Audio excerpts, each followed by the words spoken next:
વિદ્યાર્થી મિત્રો, સોલ્યુશન અને કોલિગેટિવ પ્રોપર્ટી એટલે કે દ્રાવણો અને સંખ્યાત્મક ગુણધર્મો ચેપ્ટરમાં આપણે વિડિયો લેક્ચર નંબર 28માં 28માં પ્રેશર વર્સિસ કમ્પોઝિશન અને ટેમ્પરેચર વર્સિસ કમ્પોઝિશનના ગ્રાફ જોયા હતા. બરાબર. એમાં dew point curve, bubble point curve, tie line શું છે એના વિશેની માહિતી મેળવી હતી. બરાબર. આજે આ લેક્ચરમાં આપણે ભણવું છે વિભાગીય નિસ્યંદન એટલે કે ફ્રેક્શનલ ડિસ્ટિલેશન. એ ભણવાનો હેતુ એટલો છે કે જ્યારે આપણે એજીઓટ્રોપિક મિશ્રણ ભણીશું આગળ, બરાબર છે, તો એ સમયે ફ્રેક્શનલ ડિસ્ટિલેશન આપણને ખૂબ ઉપયોગી નીવડશે. માટે આજે એ ટોપિકને આપણે ભણી લઈએ, જેમાં પહેલાં ગ્રાફ પણ આપણને થોડી હેલ્પ કરે છે, જે અગાઉના લેક્ચરમાં શીખ્યા છીએ. તો ટોપિકનું નામ છે ફ્રેક્શનલ ડિસ્ટિલેશન.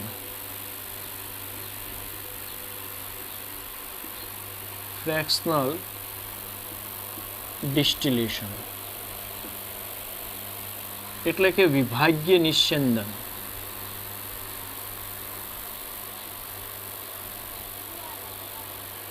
તો આપ જાણો છો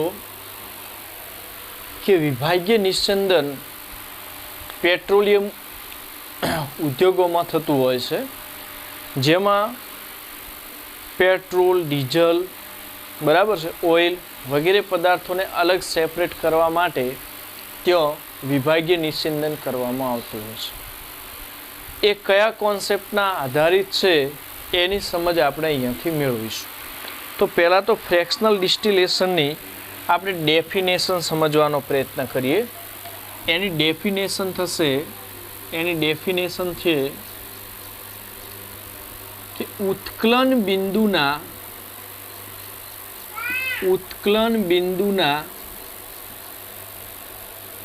તફાવતના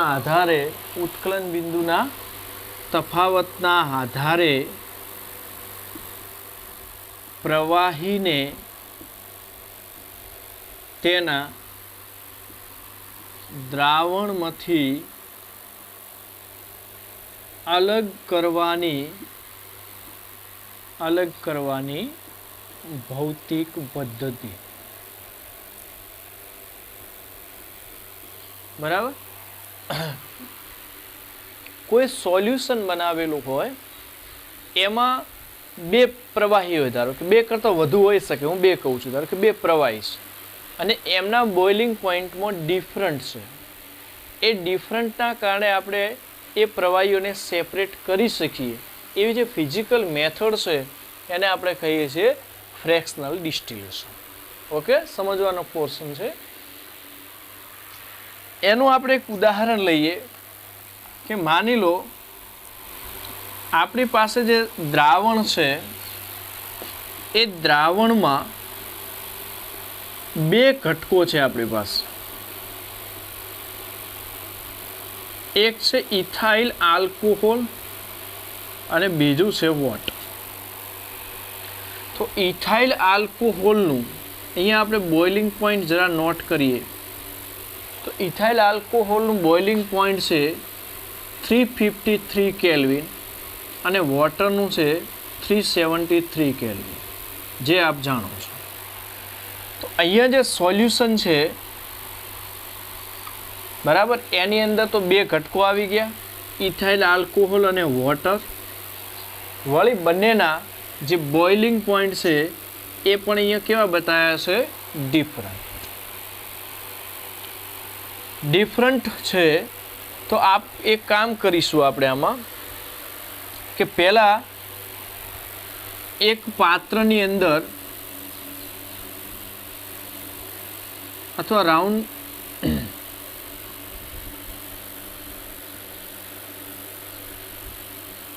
બ્લોકની અંદર આ સોલ્યુશનને ભરી દઈશું. ત્યાર પછી એમાંથી આપણે એક નળી પસાર કરીશું અને એ કોઈ બીજા પાત્રમાં એકઠી થતી હોય. હવે આપણું પહેલું કામ એ થશે કે અહીંયા જે દ્રાવણ છે એને આપણે હીટ કરીશું. હીટ કરીશું એટલે અંદર રહેલા બંને ઘટકોની થોડા ઘણા અંશે બાષ્પ બનશે. એ બાષ્પને આપણે બારે આ નળી મારફતે પસાર કરીશું ત્યારે અહીંયા ઠંડુ પાડવાની વ્યવસ્થા કરીશું કે આ બાજુથી પાણી જતું હોય ને આ બાજુ નીકળતું હોય, વચ્ચેથી આ નળી પસાર. કન્ડેન્સ કરીશું, આને આપણે કન્ડેન્સર પણ કહી શકીએ. અને એ જે બાષ્પ છે એ ઠંડી થશે એટલે અહીંયા પ્રવાહીમાં ફેરવાશે. વળી આને ગરમ કરી અને બીજા પાત્રમાં, આને ગરમ કરીને બીજા પાત્રમાં. એક દાખલામાં મેં તમને કરાયું હતું, lecture video lecture number something 25, એની અંદર એવો દાખલો ગણાયો હતો આપણે કે બાષ્પ બને છે, એ બાષ્પને અધર પાત્રમાં લો, ફરી ગરમ કરો, ફરી બાષ્પને અધર પાત્રમાં લો, તો એને કહેવાય છે ફ્રેક્શનલ ડિસ્ટિલેશન, વિભાગીય નિસ્યંદન. બરાબર છે. હવે આવું વારંવાર કરવાથી બે પદાર્થો જે છે એ આપણે શું કરી શકીએ? સેપરેટ કરી શકીએ. પરંતુ મારે તમને અહીંયા એ સમજાવવું છે કે સેપરેટ કરવા માટે કન્ડિશન કેવી હોવી જોઈએ.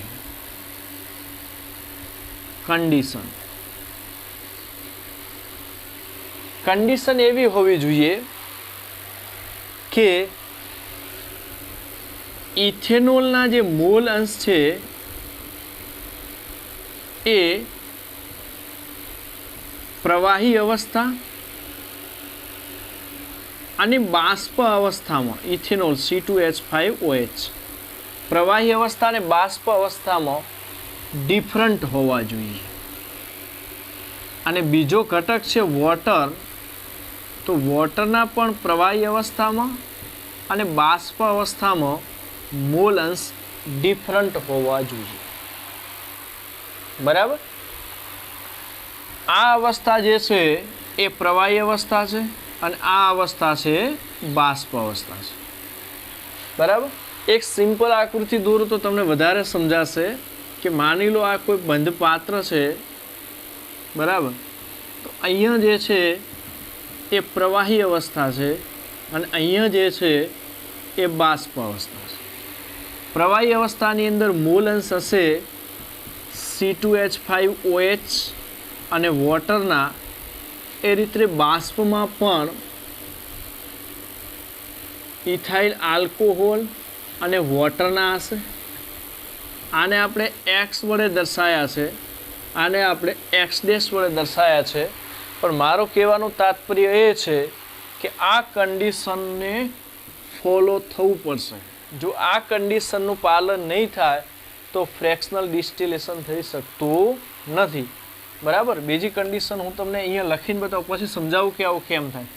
અગર એવું થઈ ગયું કે C2H5OH એટલે કે ઇથાઇલ આલ્કોહોલના બંને અવસ્થામાં અને વોટરના પણ બંને અવસ્થામાં મોલ અંશ સમાન થઈ ગયા. બંને અવસ્થા એટલે કઈ? આ પ્રવાહી અવસ્થા અને આ બાષ્પ અવસ્થા. તો એવી કન્ડિશનમાં હું લખીશ કે ફ્રેક્શનલ ડિસ્ટિલેશન પોસિબલ નથી. ફ્રેક્શનલ ડિસ્ટિલેશન પોસિબલ નથી.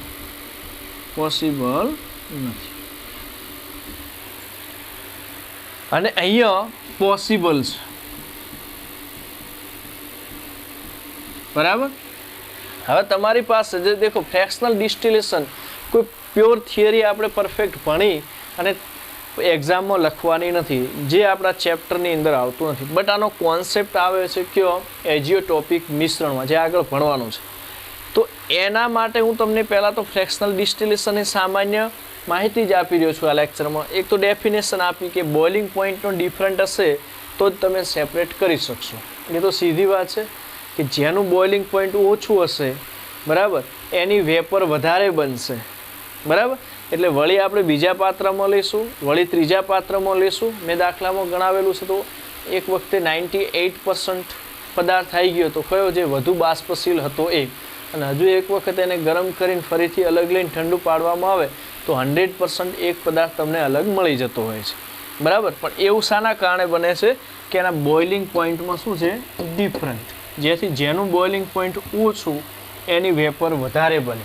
પણ એટલે એને મેં સમજાવ્યું કે આ રીતે હોય છે, અને જે બાષ્પ બની છે એને કન્ડેન્સરમાંથી પસાર કરીને ઠંડી પાડવામાં આવે છે, બીજા પાત્રમાં લઈને પાછી પ્રવાહી બનાવવામાં આવે, પ્રવાહી બનાવ્યા પછી ફરી ગરમ કરવામાં આવે. એકની એક ઘટનાનું વારંવાર પુનરાવર્તન કરવામાં આવે એટલે ફ્રેક્શનલ ડિસ્ટિલેશન. પણ મેં અહીંયા એક કન્ડિશન કીધી, અને આ કન્ડિશનથી જ મારે મતલબ છે.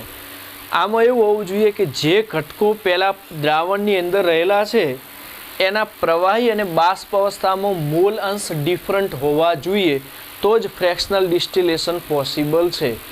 જો સેમ હશે, પ્રવાહી અવસ્થા અને બાષ્પ અવસ્થામાં એમના પ્રમાણ સેમ હશે તો ફ્રેક્શનલ ડિસ્ટિલેશન પોસિબલ નથી, બરાબર.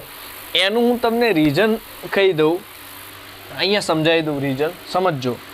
કે માની લો એક સિમ્પલ પાત્ર દોરીને સમજાવું કે બરાબર હોય તો કેમ પોસિબલ નથી, અને ડિફરન્ટ હોય તો કેમ પોસિબલ છે.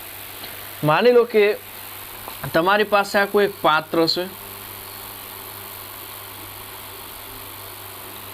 બરાબર છે. આ પાત્રની અંદર તમે બે અવસ્થા તય કરો કે આ છે પ્રવાહી અવસ્થા અને ઉપરની જે અવસ્થા છે બાષ્પ અવસ્થા છે, બરાબર છે. અહીંયાથી તમારે જે હીટ કરવાનું છે, માની લો કે હીટ કરી દો છો તમે, બરાબર. મોલ અંશનો સરવાળો કેટલો થશે, 1. હવે તમે જુઓ કે માની લો કે અહીંયા ઇથેનોલ જે છે એ 0.2 છે અને વોટરના મોલ અંશ છે 0.8. કઈ અવસ્થામાં, પ્રવાહી અવસ્થા. એટલે સરવાળો 1 થઈ ગયો, બરાબર. બાષ્પ અવસ્થામાં માની લો કે ઇથેનોલના મોલ અંશ છે 0.6 અને વોટરના મોલ અંશ છે 0.4 થઈ જશે, સરવાળો 1 થવો જોઈએ. હવે તમે શું કરશો કે આને કોઈ બીજા પાત્રમાં ઠલવશો અને ઠંડુ પાડશો ત્યારે અહીંયા તમને જે ઇથેનોલ છે, ઇથેનોલ એ કેટલા જોવા મળશે, 0.6, અને જે વોટર છે એ તમને જોવા મળશે માની લો કે 0.4. તો આના કરતાં અહીંયા થોડું ડિફરન્ટ થયું છે, આના કરતાં અહીંયા શું થયું છે, ડિફરન્ટ, બરાબર. હવે તમે જુઓ કે ઇથેનોલના અહીંયા જે બાષ્પ અવસ્થામાં મોલ અંશ છે ઇથેનોલના 0.6, પ્રવાહીમાં 0.2, એટલે ડઝ નોટ ઇક્વલ ટુ. અહીંયા વોટરના મોલ અંશ છે 0.4 અને અહીંયા 0.8, એટલે બંને અવસ્થામાં વોટરના મોલ અંશ કેવા થઈ ગયા, ડિફરન્ટ. એના કારણે શું થયું કે તમે અધર પાત્રમાં લો તો બંનેના જે વેલ્યુ છે એમાં શું આવે છે, વેરિએશન. હજુ એક વખત કરશો એટલે માની લો કે બદલાશે, બીજી વખત કરશો એટલે બદલાશે, આમ વારંવાર તમે રિપીટ કરશો એટલે મોલ અંશ બદલાતા જશે. હવે કોઈ એમ કે બંને અવસ્થામાં મોલ અંશ સમાન હોય તો કેમ ફ્રેક્શનલ ડિસ્ટિલેશન થતું નથી, એ સમજાવવા માટે પણ તમે આ બાજુ ધ્યાન રાખો કે તમારી પાસે આ કોઈ એક પાત્ર છે અને એની આ અવસ્થા પ્રવાહી અવસ્થા અને આ અવસ્થા છે બાષ્પ અવસ્થા, બરાબર.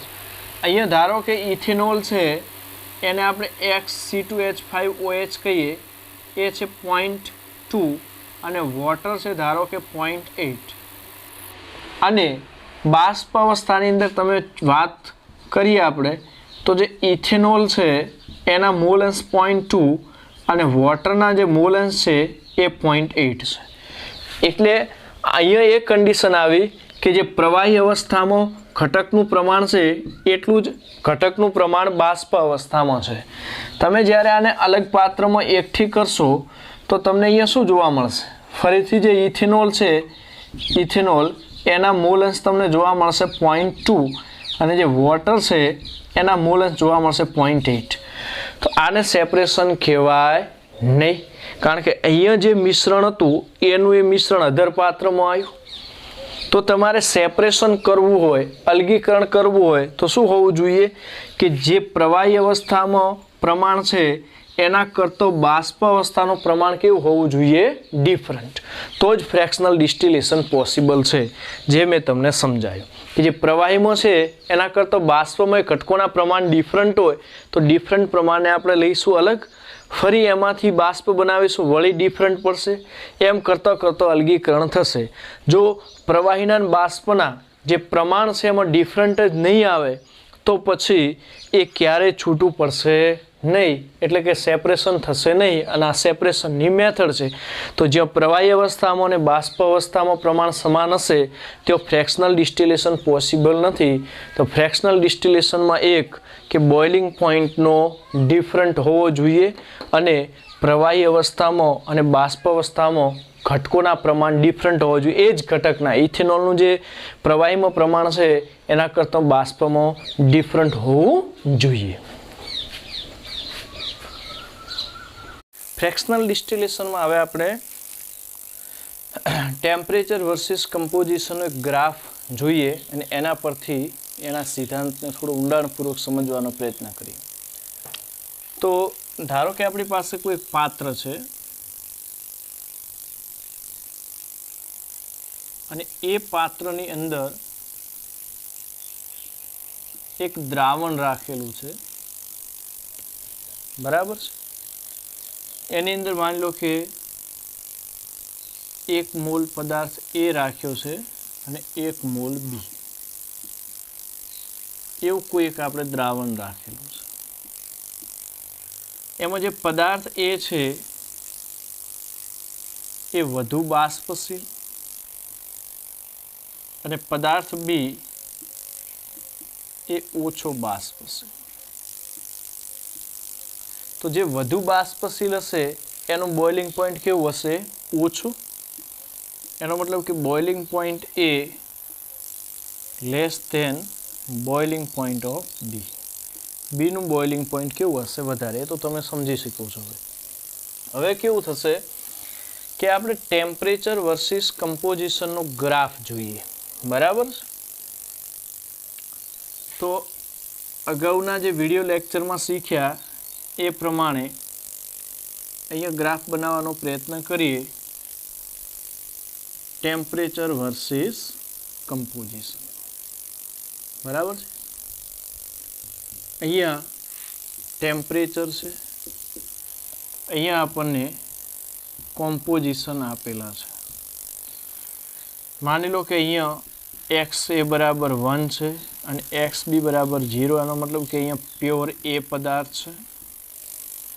અહીંયા એક્સ એ બરાબર 0 અને એક્સ બી બરાબર 1 છે, એટલે કે અહીંયા પ્યોર બી છે. આ બાજુ જતો બી વધશે અને આ બાજુ જતો એના મૂલ અંશ વધતા રહેશે. હવે તમે જુઓ કે બીનું બોઇલિંગ, પ્યોર બીની બોઇલિંગ પોઈન્ટ હંમેશા પ્યોર ના હોય. જે અગાઉના વિડીયો લેક્ચરમાં તમે જાણો છો કે સોલ્યુશનનું ચોક્કસ બોઇલિંગ પોઈન્ટ હોતું નથી, બટ પ્યોર લિક્વિડનું ચોક્કસ બોઇલિંગ પોઈન્ટ હોય છે. એના કરતાં બીનું બોઇલિંગ પોઈન્ટ વધારે છે. અહીંયા પ્યોર બી છે, માની લો કે એનું બોઇલિંગ પોઈન્ટ આટલે છે, બોઇલિંગ પોઈન્ટ ઓફ બી, અને એનું બોઇલિંગ પોઈન્ટ ઓછું છે, માની લો કે અહીંયા બોઇલિંગ પોઈન્ટ ઓફ એ. તો અગાઉના લેક્ચરમાં ગ્રાફ બતાવ્યો તો તમને એ રીતે આનો ગ્રાફ આ રીતે તમને જોવા મળશે, બરાબર. એમાં અહીંયા તમે જોયું હતું કે અહીંયા હશે લિક્વિડ પ્લસ વેપર, પ્રવાહી અને બાષ્પ હશે. ઉપર બધી બાષ્પ હશે, કારણ કે જેમ ટેમ્પરેચર વધારે એમ બાષ્પ હશે. અને આ ગ્રાફ આપણે એટ કોન્સ્ટન્ટ પ્રેશર પર ડ્રો કર્યો છે. તો જેમ ટેમ્પરેચર વધશે એમ ઉપર શું હશે? બાષ્પ, અને નીચે બધું શું જોવા મળશે તમને? પ્રવાહી. આ ગ્રાફ તમે ભણી ચૂક્યા છો, બરાબર. પછી તમને ખબર છે કે આ નીચેનો જે કર્વ છે એ બબલ પોઈન્ટ કર્વ છે, અને ઉપરનો જે પોઈન્ટ છે अथवा उपरनो जे कर्व छे ए ड्यू पॉइंट कर्व छे, ड्यू पॉइंट कर्व, बराबर छे। हवे बीजू ए पण तमे जाण्युं छे कि आ जे ग्राफनो दरेक पॉइंट जे छे ए घटकोनुं प्रवाही अवस्थानुं प्रमाण बतावतो तो, ज्यारे उपरनो जे कर्व छे एटले आ लाइन, आ जे लाइन छे ए घटकोनुं बाष्प अवस्थानुं प्रमाण बतावे छे, बराबर। हवे धारो के कोई आ कॉम्पोजिशन पर हूँ बात करवा जई रह्यो छुं, बराबर। ने एवं मानी लो कि आ पर धारो के एक्स से बराबर छे 0.5 અને एक्स बी बराबर 0.5 છે એવું આપણે અજમ્પશન કરી લઈએ, બરાબર। અહીંયાથી 0 થી 0.1 0.2 0.3 એમ 0.5 છે ધારો કે x છે અને અહીંયાથી 0.1 0.2 0.3 0.5 છે एक्स बी, ઓકે। અહીંયા કેટલું કેટલું છે x એ 0.5 અને एक्स बी પણ 0.5। આવું એક મિશ્રણ લઈએ, બરાબર। આવું એક આપણે શું લઈ લઈએ, ધારો કે મિશ્રણ, અને એને હીટ કરવાનું ચાલુ કરીએ, એને હીટ કરવાનું ચાલુ કરીએ। કયા ટેમ્પરેચર સુધી તો તમે હીટ કરશો એટલે પહેલો પોઈન્ટ એક આવશે, એને આપણે કહીશું બબલ પોઈન્ટ, બબલ પોઈન્ટ। અને ઉપર જે પોઈન્ટ આવે છે એને આપણે શું કહીએ છીએ, ડ્યુ પોઈન્ટ, ડ્યુ પોઈન્ટ। આપણે ગરમ કરતા ગયા એટલે આ બાજુ ટેમ્પરેચર વધારતા ગયા, પરંતુ બબલ પોઈન્ટ અને ડ્યુ પોઈન્ટની વચ્ચેનો કોઈ પોઈન્ટ, માની લો કે આ પોઈન્ટ સુધી આપણે આ મિશ્રણને શું કર્યું, ગરમ, બરાબર। એ મિશ્રણને ગરમ કર્યા પછી બાષ્પમાં શું છે એ આપણે જોવું છે, તો એના માટે એને અલોંગ આપણે શું કરીએ છીએ, એક સીધી રેખા દોરીએ છીએ। એક શું દોરવામાં આવે છે, સીધી રેખા। એ સીધી રેખા દોર્યા પછી, બરાબર સમજો, આ સીધી રેખા જે દોરો છો એને મેં તમને અગાઉના લેક્ચરમાં પણ કીધેલું છે કે એને શું કહેવાય છે, ટાઈ લાઈન, ટાઈ લાઈન। હવે ટાઈ લાઈન અહીંયા જે પોઈન્ટ બનાવે છે આ ગ્રાફનો, એ ઘટકનું પ્રવાહી અવસ્થાનું પ્રમાણ બતાવે છે, એટલે આ પોઈન્ટ પર તમે અહીંયા કમ્પોઝિશન જોશો તો એ કમ્પોઝિશન હશે एक्स ए અને एक्स बी, बराबर। અને टाई लाइन जे उपरना ग्राफ ने टच थाय छे एने अनुलक्षीने तमे कम्पोजिशन चेक करशो तो आ पॉइंट पर जे कम्पोजिशन मळशे ई एक्स डैश અને एक्स बी डैश मळशे, बराबर ने। टाई लाइन नीचेना ग्राफ ने जो टच थाय त्यां प्रवाही अवस्थानुं प्रमाण અને ઉપરના ગ્રાફને જો ટચ થાય તે બાષ્પ અવસ્થાનું પ્રમાણ। પ્રવાહીમાં આપણે એક્સ એન એક્સ બી, પ્રવાહીમાં શું કહીએ છીએ, એક્સ એન એક્સ બી, જ્યારે બાષ્પમાં એક્સ એ ડેશ અને એક્સ બી ડેશ। હવે તમે ટાઈ લાઈન દોર્યા પછી અહીંયા એક્સ એન એક્સ બી કહેશો તો તમે જુઓ આ પોઈન્ટ ઉપર જરા વેલ્યુ પરથી ધારો કે એવી ધારણા કરો કે એક્સ જે છે એ 0ની નજીક છે, એટલે માની લો કે ત્યાં કેટલું હશે, 0.2, અને एक्स बी 1ની નજીક છે એટલે કેટલું હશે, 0.8, બરાબર। હવે एक्स ए डैश અને एक्स बी ડેશમાં તમે ચેક કરો તો આ પોઈન્ટ एक्स ए બરાબર 1 છે એટલે કેટલું હશે, एक्स ए डैश 0.8, અને एक्स बी 0ની નજીક છે એટલે લગભગ કેટલું હશે, 0.2, બરાબર। તો આના પરથી શું સાતત્ય લાયા કે એક્સ એક ઘટકને જુઓ તો એક્સ એ ડેશ 0.8 અને અહીંયા એક્સ એ કેટલા છે 0.2. એનો મતલબ એ થયો કે x A does not equal to x A dash. બીજા ઘટકને લાવો X B dash 0.2 X B 0.8. એનો મતલબ શું થયો કે X B does not equal to x B dash. X B does not equal to x B dash. બીજું તમે એ લાયા કે બાષ્પ અવસ્થામાં તમને આટલું પ્રમાણ મળ્યું. આ શું મળે છે તમને બાષ્પ મળે છે અને આ તમને શું મળે છે પ્રવાહી મળે છે. આવું મને અલગ સેપરેશન કોણે કરી આપ્યું આ ટાઈ લાઈનવાળા કર્વે. હવે આના પરથી એ ખબર પડી કે બાષ્પ અવસ્થામાં એનું પ્રમાણ વધારે છે. કેટલું છે 0.8. કારણ શું એનું બોઇલિંગ પોઈન્ટ ઓછું. જેનું બોઇલિંગ પોઈન્ટ ઓછું એનું બાષ્પશીલ અથવા એની બાષ્પશીલતા કેવી વધારે. જેની બાષ્પશીલતા વધારે એની બાષ્પ કેવી વધારે અને જેની બાષ્પ વધારે એનું બાષ્પ દબાણ પણ કેવું હોય વધારે. એ આ ગ્રાફ દ્વારા આપણે સાબિત કર્યું. પણ અહીંયા આ કન્ડિશન આપણને જોવા મળી કે x A does not equal to x A dash અને x B does not equal to x B dash. કારણ કે ટાઈ લાઈનમાં એવું પોસિબલ જ નથી અને એવું પોસિબલ થાય તો ફ્રેક્શનલ ડિસ્ટિલેશનવાળો કેસ આપણે જોવાનો થતો નથી. બરાબર. તો આ હતું ફ્રેક્શનલ ડિસ્ટિલેશનનો કર્વ. બરાબર. બસ આજે આટલું જ.